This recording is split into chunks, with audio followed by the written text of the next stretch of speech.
Get the car. Who? Nay. Get your food. Get your food. If you say one more thing, I'm gonna knock you out. Oh my grandma, say one more thing, I'm gonna knock you out. Oh, say one more thing, I'm gonna knock you out.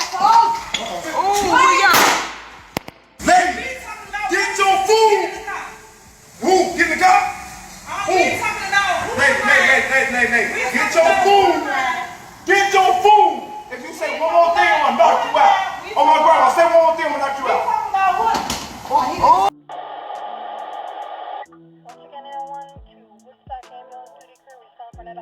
Female fallen. Unable to ambulate. Robbins Reservoir, 11 Chester's Place. Repeating the Woodstock ambulance duty crew.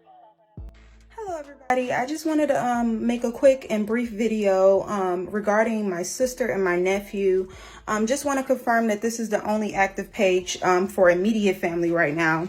We are continuously working to get them justice and get them out and get them home where they belong. We won't be harassed, bullied, or any of that. We're not going to have any of that. So we just thank you for the encouragement, the love, the support. And if anybody has any pictures, videos, anything that can just help, I will greatly appreciate it. You can inbox me. We have a Twitter, Instagram. We're just trying to get as much media attention, because the media does something where it's people run with one story and then they don't know the truth to both sides. My sister was attacked. She never ordered him to do anything. She never texted anything. Nothing of anything. Just because you see a black boy shooting a gun, that don't mean he's a thug or a vigilante or whatever you may have or call it. But we just want to thank everybody for the prayers. We are staying encouraged. We're staying strong. And I'm going to fight for them. I'm going to fight for them the whole way. So I thank everybody again. You can find us on social media at Hood Family Justice. That is the only page right now that is active. We don't have any other pages. Don't go to any pages like any singular GoFundmes or anything. Again, that's Hood Family Justice. And I thank everybody for the love and support. And we just pray for us that we get through this. Thank you so much. A family in Chicago are currently fighting for freedom of a mother and son who are accused of a hit on a man who lost his life by the hands of the son, who was only 14 years old. When the news first broke about what happened, the news outlets would make it seem like a mother took her child on an unaliving mission. However, after the personal video came out, it would tell a very different story. On June 18, 2023, Carlisha Hood, a 35-year-old mother of two, was in line at the Maxwell Street Express in Chicago, which is a food joint. Meanwhile, Carlisha's 14-year-old son stayed in the car while his mother placed an order for food inside. While she was standing in line, 32-year-old Jeremy Brown and his girlfriend entered the restaurant, and an argument took place between Carlisha and Jeremy, which led to a physical altercation. This resulted in Carlisha getting hit multiple times in the head by Jeremy. At some point, her son would get out of the car and come to the doorway of the Maxwell Street Express, and in defense of his mother, he would end up shooting Jeremy in the back because he was violently attacking his mother. However, before the private video came out of the altercation, this is what was said happened that night. An argument took place between Carlisha and Jeremy. Neither party knew each other, and the argument escalated to a physical altercation where Jeremy is seen on video punching her several times in the head. Jeremy's girlfriend, who was right there, and shot Jeremy in his back, and the victim took off running. Carlisha yelled at her son, allegedly, to chase the victim down and shoot him again, and the son did as he was told, and again he allegedly shot him. So then, after he shot him again, it was in the back, causing the unaliving of 32-year-old Jeremy Brown. Carlisha then allegedly ordered her son to shoot and unalive the girlfriend, who laughed moments before, but the teen ignored his mom, and then she tried to take the gun from him and shoot the lady herself, allegedly. But he pushed her away and they left. New at 11 now, there are charges in one of the deadly shootings from the holiday weekend. 35-year-old Carlisha Hood and a 14-year-old boy are charged with first-degree murder. This comes after police released this surveillance video that captured the incident on Sunday night on South Halsted near 116th Street. A 32-year-old man was killed. After watching the news and personal video that came out after the fact, my personal thoughts are what happened was justified. Some people may not like to hear that, but I did my research on this mother and her son, how she is raising him, and I can say that she is an outstanding mother.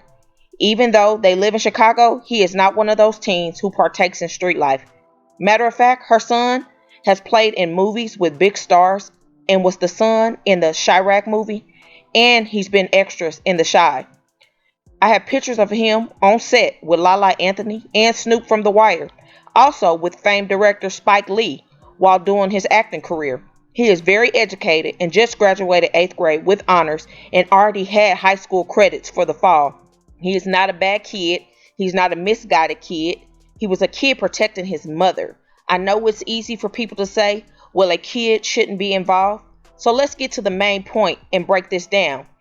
If she did tell him through text allegedly to come in and unalive somebody, first I'm going to say I would hope she didn't say that to just come in and take somebody's life. I feel like her words may be being switched around if there was a text sent, because according to news sources, the weapon was licensed to her to conceal and carry. I feel that maybe if anything, she texted her son to bring in the weapon to give her because the man's actions was causing her to be in fear of her life. He was very aggressive, and that's even if she did actually send a text, because we have not seen any proof of that yet. Next thing is, after everything went down and her son shot Jeremy, allegedly, even if he got up and ran towards the door, the 14-year-old child was in the door, so he probably did continue shooting because, again, in fear for not only his life but his mother's life. And if his mother may have said unalive him, then that's because who knows what that man was about to do based off what he just did to her inside. I mean, the police unalive people all the time because they allegedly fear for their life. So what's the difference? Then he wasn't even alone. Now, trouble can happen anywhere and in any state, but we do know in Chicago that the crime rate is extremely high and that people get shot and unalived all the time. So I don't think people understand. If you haven't been in a situation where your life was in danger, you may not understand and say it should have been this way or it should have been that way. But in that moment when somebody is beating you the way he was beating her, he could have unalived her just by beating her the way he was doing her. Everything in that moment, I guarantee, was moving really fast and people were going to react fast. No one knew what the next person was about to do. I'm not justifying anything about somebody's life being taken, but what I'm saying is I feel at the moment she was being a mama bear and did what she thought was best to do. If she did want her son to bring in that weapon, a big if, because she did tell him on video to go back to the car. She left her weapon in the car. Her son was in the car and his mama was getting beat. What would you do? Or what do you think your child would do, especially in Chicago? Again, in the video, the mother does tell her son to get back in the car. So that does not really match up with her telling him to come in and shoot.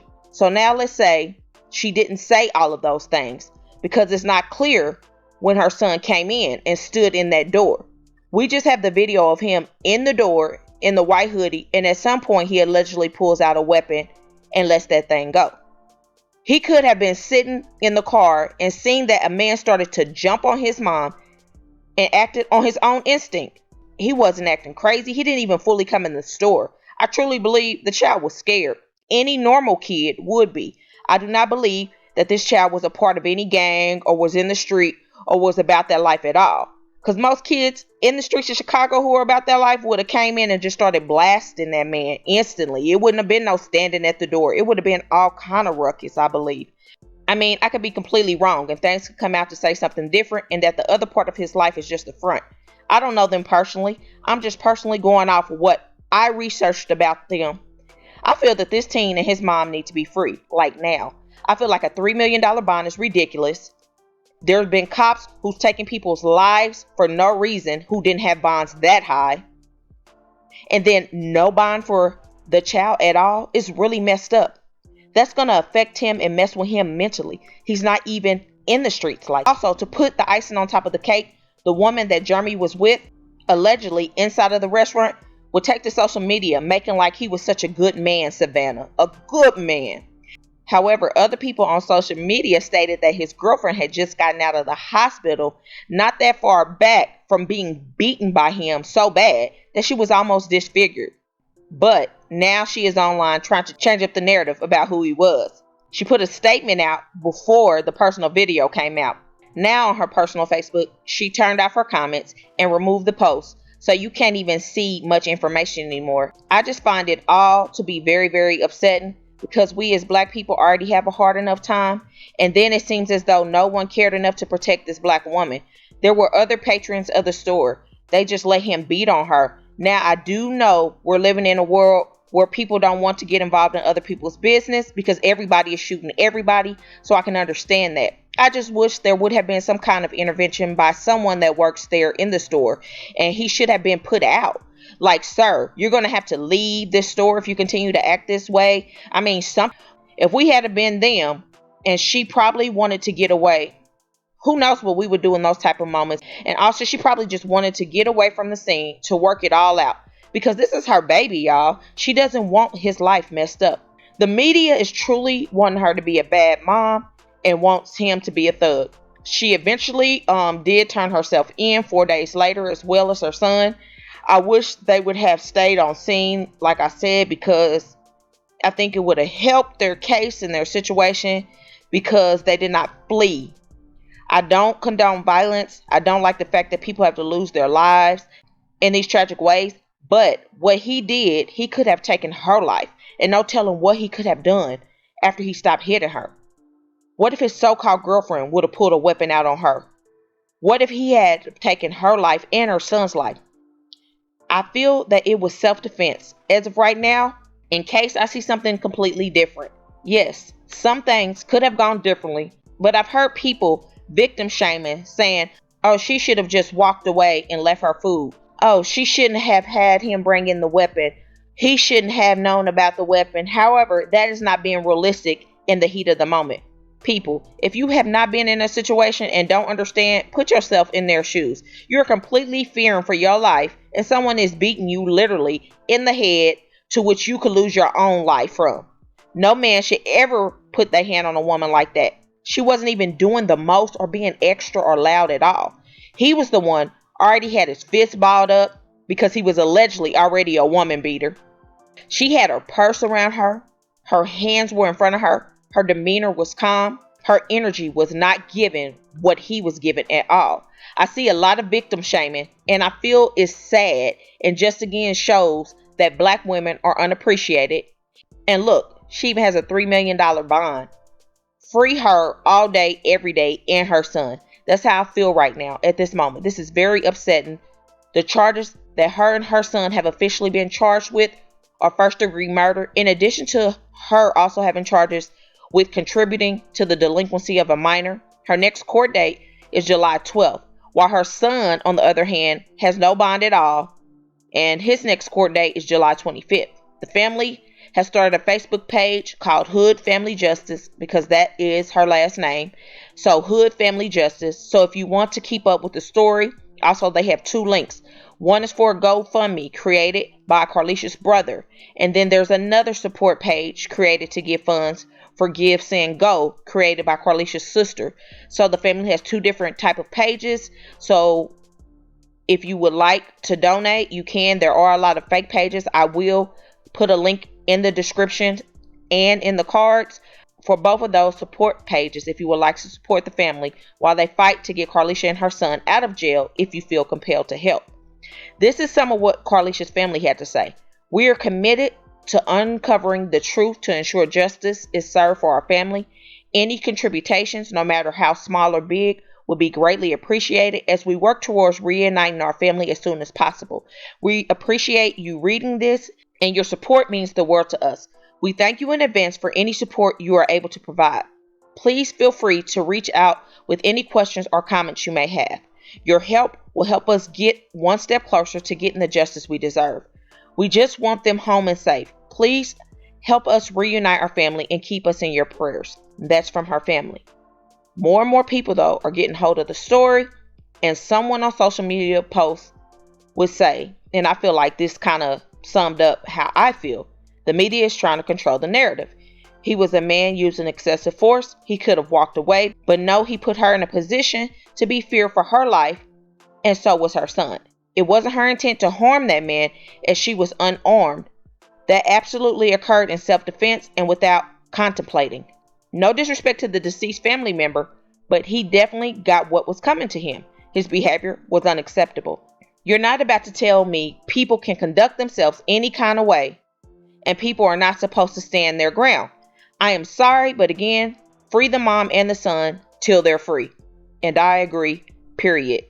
We got to be praying and hoping that true justice is served for this black family. So please let me know your thoughts on this and how you feel. And have you seen any more footage out there that needs to be brought forward, or anything else that can help this case? The news doesn't want to put the true narrative out there, and the truth needs to come out. Right is right, wrong is wrong. So please make sure you share to make your people aware, and I will keep you updated on the situation as things progress. And as always, remember, stay woke. Things change quickly.